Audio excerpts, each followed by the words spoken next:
forte per portare anche delle nuove idee, per darci una mano, e quindi facciamo un appello a tutti voi per aiutarci.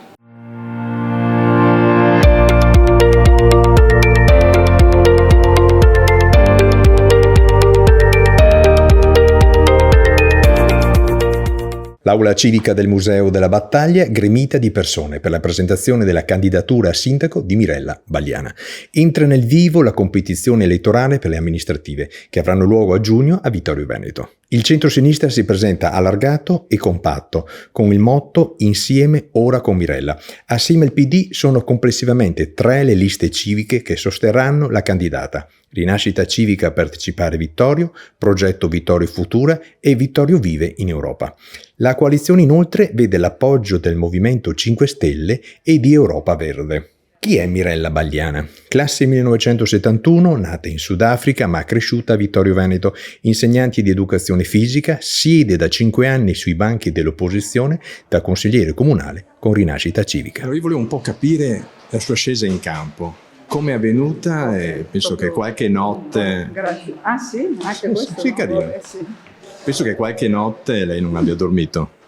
Allora, grazie della domanda. E sinceramente la mia scesa in campo l'ho fatta in modo sereno, ci ho riflettuto, è maturata anche all'interno di un confronto del tavolo della coalizione, e come diceva prima il responsabile del segretario anche del PD, questo tavolo si è svolto in maniera pacata, senza contrasti. Il mio nome, la mia richiesta di candidatura è uscita in modo molto naturale, e quindi anche la mia accettazione, dopo naturalmente un momento di riflessione, è avvenuto in modo sereno, per la verità, perché io penso di poter affrontare eventualmente l'elezione, la figura di candidato sindaco in modo consapevole, in modo impegnato, e sicuramente portare avanti delle idee, insomma, ecco.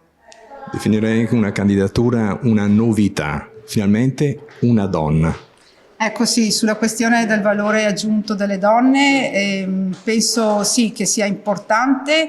Naturalmente ci sono tantissime donne anche impegnate in politica, e questo deve proseguire.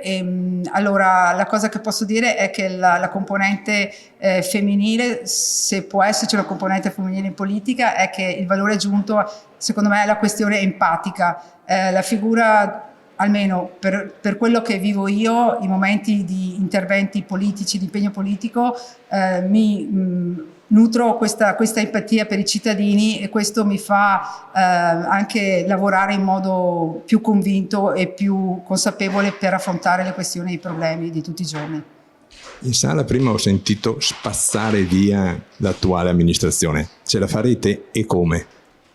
No, allora, sì, questo non sarà non sarà molto semplice, voglio dire, siamo consapevoli della forza anche dell'attuale amministrazione, però l'attuale amministrazione dal mio punto di vista ha fallito in parte i suoi obiettivi, non è stata coerente poi neanche con il mandato elettorale, e quindi non si tratta neanche di una sfida di un centro-sinistra contro un centro-destra, ma si tratta anche di dare la possibilità di un cambiamento alla città. Quindi io la vivo in questo modo, non tanto in termini politici di sfida, ma quanto di idee da far maturare, e soprattutto, ripeto, per la rinascita e la cura soprattutto della città.